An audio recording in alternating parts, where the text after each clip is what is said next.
Kaum muslimin, hamba-hamba Allah sekalian yang kami muliakan, Dajjal ini akan memasuki seluruh kota-kota besar di dunia. Kecuali Mekah dan Madinah dia tidak berhasil memasuki. Kedua kota ini, baik fisiknya tidak bisa masuk ke Mekah Madinah, baik ilmu kekuatan sihirnya dan magicnya tidak bisa masuk ke dalam Mekah dan Madinah.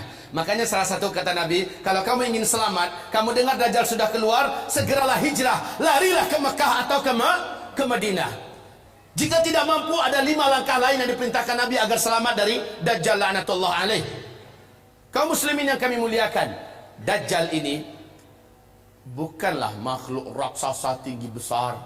Saya waktu di Sydney, saya malu mendengarkan jawaban seorang ustadz kondang di TV, acara live. Ditanyakan oleh jemaahnya, apakah itu Dajjal? Oh, katanya, Dajjal itu adalah makhluk yang sangat tinggi besar. Kalau dia masukkan kakinya ke samudra laut yang paling dalam hanya semata kakinya. Waduh. Kalau dia ngomong di timur, yang di barat mampu mendengar suaranya.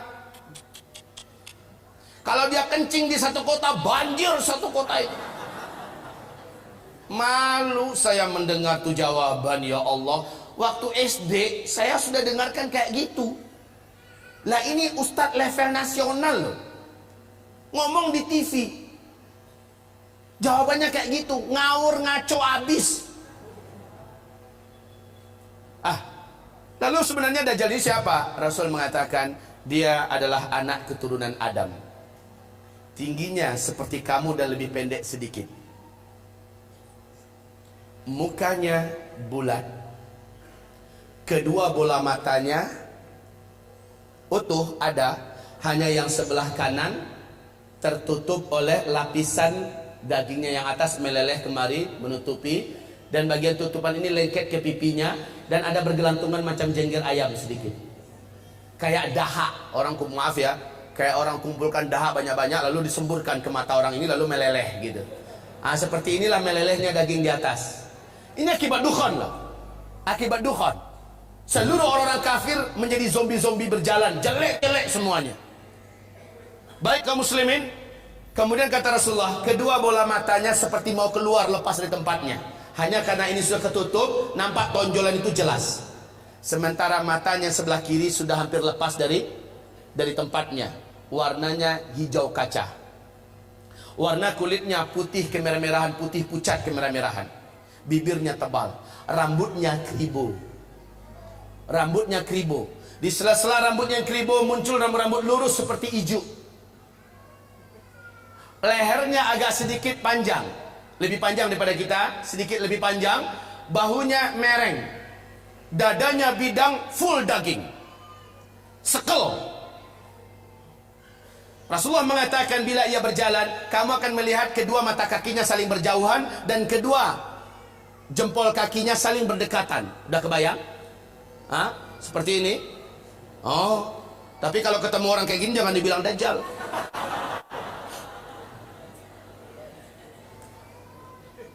Orang biasa tapi jelek minta ampun, jelek abis. Kaum muslimin, kata Rasulullah berikutnya sallallahu alaihi wasallam,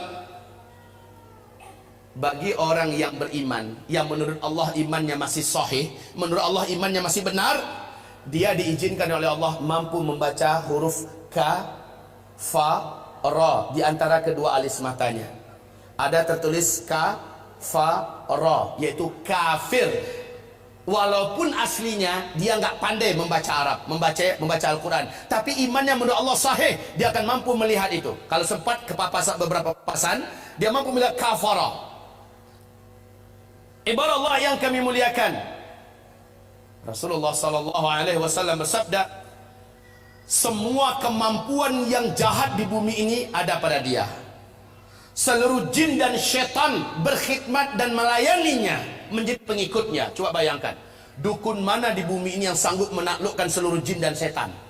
Sementara Dajjal dengan sukarela dan senang hati seluruh jin dan setan berkhidmat kepadanya. Dalam rangka, ya awas ya, di fase keempat ini adalah fase di mana setan jin dan setan manusia bersatu memperbanyak calon penghuni neraka.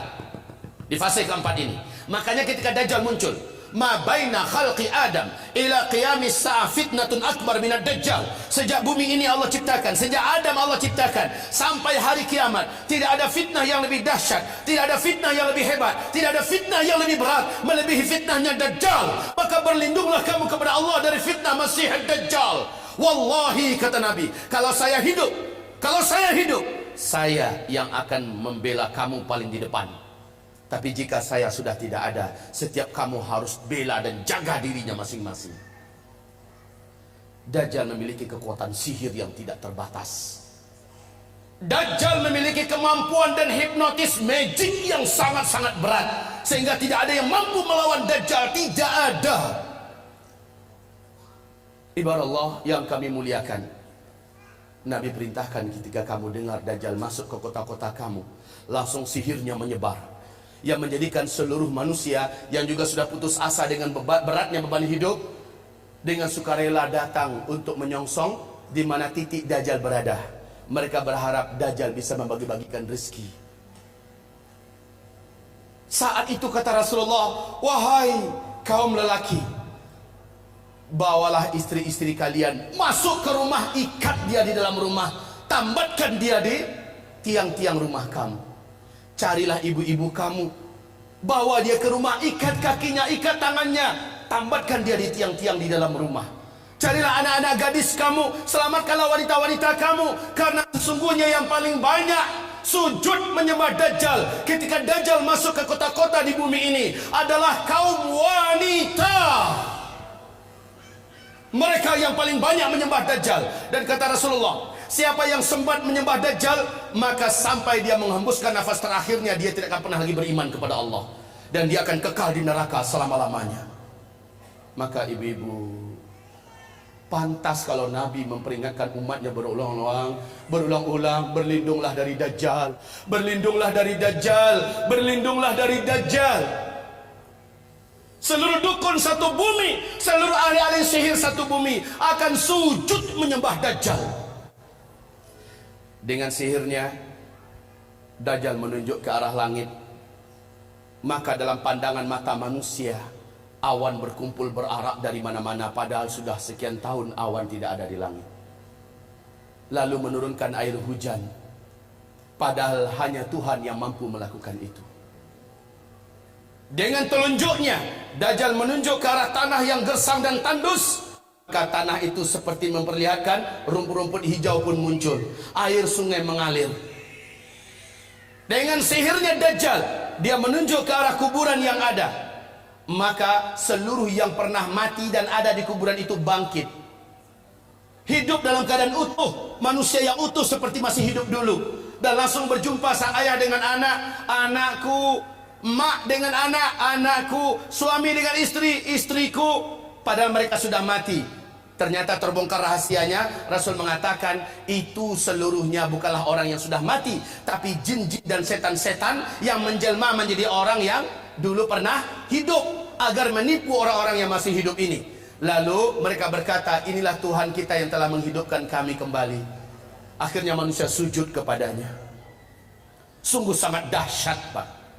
Orang-orang lemah iman, minim amal soleh, dia akan tertipu. Ingat sekali lagi, siapa yang beriman dengan Dajjal, dia tidak akan pernah beriman kepada Allah sampai dia mati. Dia akan menjadi ahli neraka kekal di dalamnya. Sekarang, apakah tanda-tanda Dajjal akan keluar? Ini penting. Sudahkah ada tanda-tanda itu sekarang? Menurut ibu, sudah ada apa belum? Apa? Sebentar, tolong dibaca hadis yang diriwayatkannya, diceritakan oleh Fatimah binti Qais radhiyallahu anha. Hadis ini diriwayatkan oleh Imam Muslim dalam kitab sahihnya. Hadis ini diceritakan juga perjalanan Tamim Ad-Dari sebagai seorang kapten kapal dengan 20 anak kapalnya. Mereka diombang-ambingkan oleh ombak laut yang sangat tinggi. Hari gelap, angin sangat kencang, hujan lebat turun, petir menyambar-nyambar. Mereka tidak mampu mengendalikan kapalnya, terdamparlah mereka di salah satu pulau laut Yaman. Satu malaman mereka masih stay di atas kapal. Besok ketika matahari terbit, laut sudah tenang, mereka pun turun ke pulau itu. Kemudian mereka masuk ke dalam pulau, berjumpa dengan seekor binatang, yang binatang tersebut tinggi dan besar, berkaki 4. Bulunya lebat hitam. Binatang tersebut dapat berbicara dengan bahasa Arab yang fasih, dan dia memperkenalkan dirinya bernama Al-Jassasah. Sehingga hadis ini oleh para ulama ahli hadis disebut dengan hadis Jassasah. Binatang ini, ibarat Allah yang kami muliakan, memperkenalkan diri. Apa kata Tamim Ad-Dari? Kami ketakutan, kami sangka ini adalah setan wanita yang berwujud binatang ini. Kami takut mau dicelakakannya. Hampir kami lari. Kami dicegat oleh binatang itu. Jangan kalian takut, saya tidak akan mencelakakan kalian. Apakah kalian datang dari Arab? Kami menjawab, iya. Sudah lama saya menanti kedatangan ada yang datang dari Arab. Sesungguhnya seorang lelaki di kuil tua sana sudah sangat lama menanti-nanti kedatangan orang yang datang dari Arab. Dia ingin mendengarkan perkembangan berita terakhir dunia sekarang. Pergilah kalian ke kuil tua itu, jawablah pertanyaan-pertanyaannya. Maka dalam keadaan takut, kata Tamim Ad-Dari, kami lari terbirit-birit meninggalkan binatang ini menuju kuil tua tersebut. Sampai di kuil tua itu, kami terbelalak, mulut menganga melihat pemandangan yang belum pernah kami melihatnya. Seorang lelaki bertubuh gempal, kedua kakinya dirantai dengan rantai yang teramat sangat berat dan besar, rantai besi. Laki-laki ini tergeletak di lantai. Rantai itu bersambung mengikat kedua tangannya. Rantai yang berat, besar, dari besi. Rantai tersebut menyambung, mengikat membelenggu lehernya. Lalu dia berkata, kalian tidak usah takut. Apakah kalian datang dari Arab? Kami menjawab, iya. Sudah lama saya menanti kedatangan kalian. Apakah di Arab sudah muncul seorang lelaki yang ummi, mengaku-ngaku menjadi nabi penutup, namanya Ahmad? Kami menjawab, sudah. Ahmad kan salah satu nama Nabi Muhammad SAW. Sudah dekat. Jika begitu, waktunya sudah dekat. Apakah kalian beriman kepadanya? Tamim Ad-Dari menjawab, sebagian kami ada yang beriman kepadanya, sebagian lagi tidak. Sebaiknya kalian beriman, maka selamatlah kalian.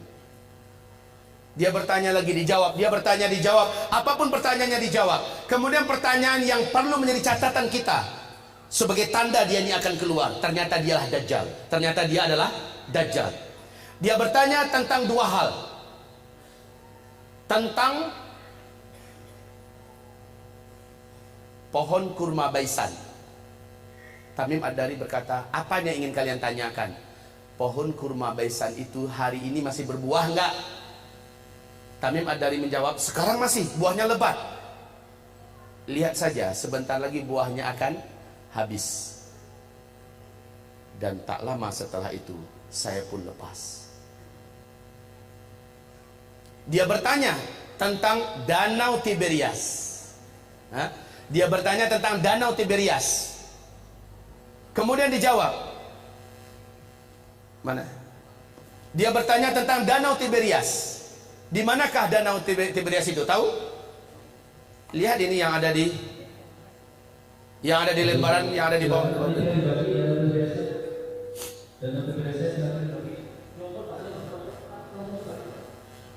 Ini sambil satu Joko Utara Losun Danau Tiberias dan kota ini bisa kita katakan ulang supaya ada lebih banyak tahu tentang Tiberias. Yang awal ulangan Danau Tiberias, yang sebagai panitia Losun Danau Tiberias. Silakan bagi cepat.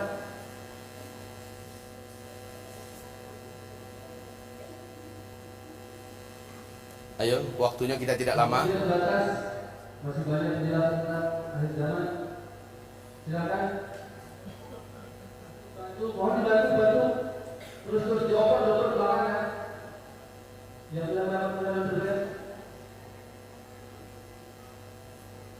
Baik, kaum muslimin, perhatikan tentang Danau Tiberias. Jadi ada dua pertanyaan si Dajjal ini tentang kebun kurma Baisan. Yang kedua tentang Danau Tiberias.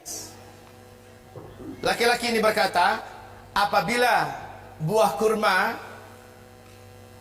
di kebun kurma Baisan sudah tidak berbuah, awas, saat itu saya sudah saatnya untuk lepas. Ibu tahu nggak, Bu, di mana kebun kurma Baisan itu?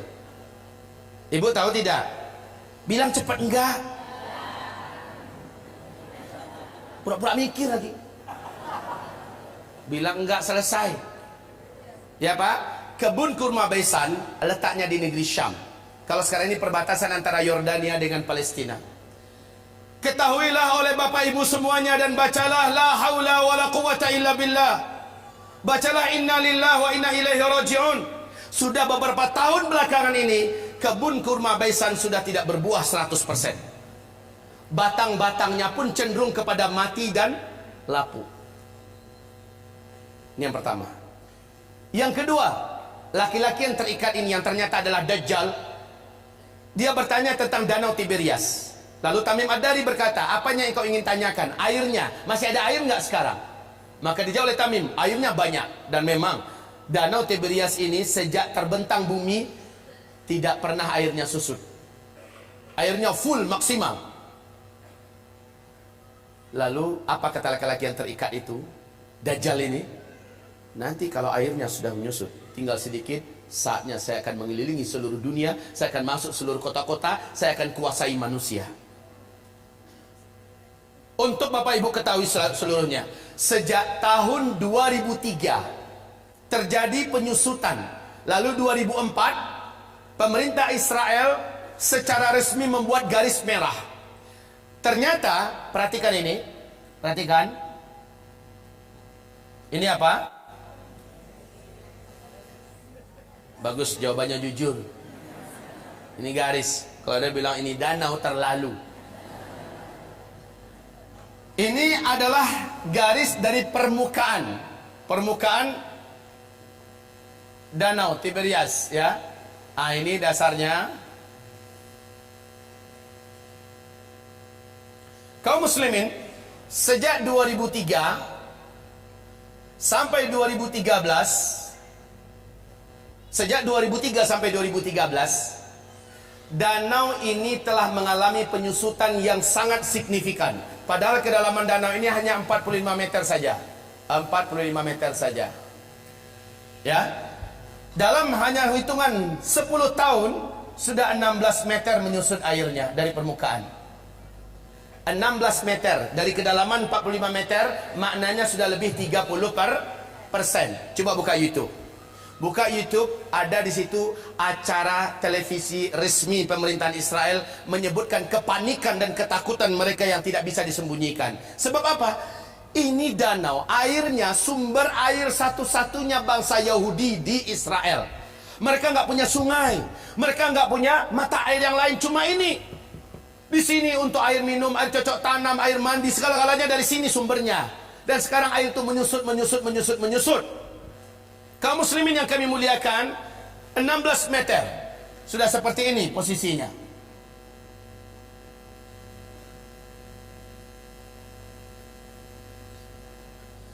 Tahun 2015 akhir 2015, bagian yang paling menonjol dari danau ini sudah muncul seperti pulau-pulau kecil. Kelihatan seperti pulau-pulau kecil di atas permukaan danau.